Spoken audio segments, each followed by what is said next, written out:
So we've got the sinking of the Lusitania. Now let's go to the Russian Revolution. Are you done? Are you done? Yeah. Okay. Cool. All right. So Russian Revolution. We got the struggle for power. That's between the provisional government and the Soviets. So I told you earlier that provisional government just means temporary government. Provisional government just means temporary. We've got the provisional government versus the Soviets. The Soviets are these revolutionary councils created by workers, peasants, and soldiers, and it's designed to protect their interests. This sounds like what? Soviets are calling for giving the factories to the workers, giving the land to the peasants. We talked about this last week. This sounds like what? The Soviets sound like they're associated with what ideology?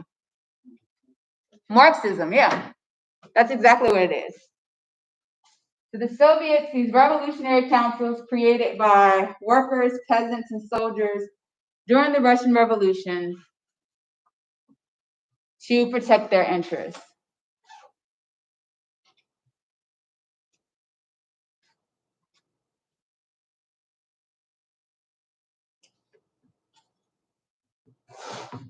This should not say the Soviets lost support. This should say the provisional government lost support. That's wrong. That should say the provisional government lost support because they failed to end the war and they failed to meet the demands for land reform. That should say provisional government lost support. The Soviets are on the rise because the Soviets are going to be led by one of my favorite names ever, Vladimir Lenin. I always tell my kids, if I ever, like, I don't want any kids, but if I ever have any, my son's name is going to be Vladimir. Yeah. On the playground, they're going to be like, oh, Vlad, huh? Like, if you didn't know, like, your history, you could be so random. Yeah, it would be. But the fact that I also had a dog named, like, Menelik Ottawa, named for Menelik of Ethiopia, and the Battle of Ottawa, in which he, like, stopped the Italians from coming in and taking over. Yeah, it makes perfect sense, though. But yeah, that's my kid's name, Vladimir. And they're going to call him Vlad. And he's going to talk like this. He'll talk like this. My name is Vlad. I think he's like, Oh, yeah. what are you talking about? She talking about the She was like he was like a Stalin's weirdo. Like, you know, Vladimir Tesh is like is Dracula in Romania. Gotcha. And we'll call him Vlad the Impaler. He'll be like special. I like him. Mm-hmm. There's also a video on that. Yeah, it's like a real person named Vlad the Impaler. Yeah. Yes, Vladimir Tesh. Yeah. Love it. I wish I could get impaled right now the way I feel. Oh my god. Why do you feel bad? I don't feel bad. I'll pull every muscle in the inner portal. Oh. And I've knocked 2 rib heads out. That's why I was so late this morning. I slept. Well, we saw you kind of like shuffle in. We didn't know what the shuffle was about. I slept 2 hours last night. Because you can't lie down. I can't.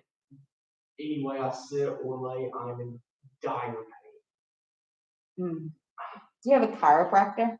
I went and got a deep body massage last night. I thought it was a knot.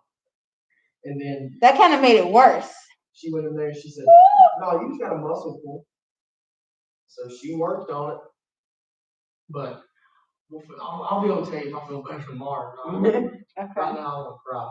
Yeah. And you know, after a deep tissue massage, it kind of hurts for like 2-3 days after. Yeah, so.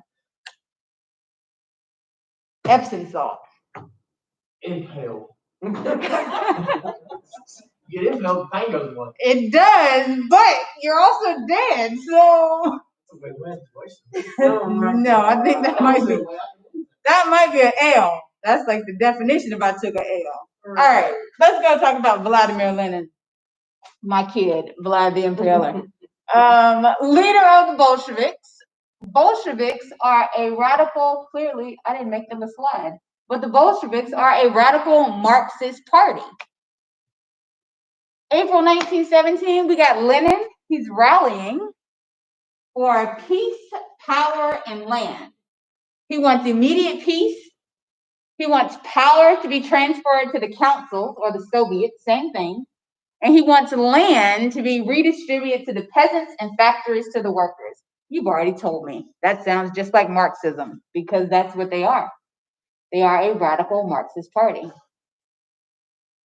Lenin takes power from the provisional government, and he's going to be successful. So whereas the provisional government, that temporary government that was like associated with getting rid of Nicholas II, the Tsar of Russia, Lenin and his people, the Bolsheviks, are going to be able to successfully get Russia out of the war, and they're going to transfer power.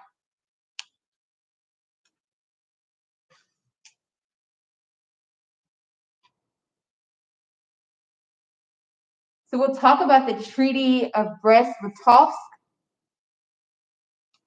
and that's going to be like how Lenin gets Russia out of the war.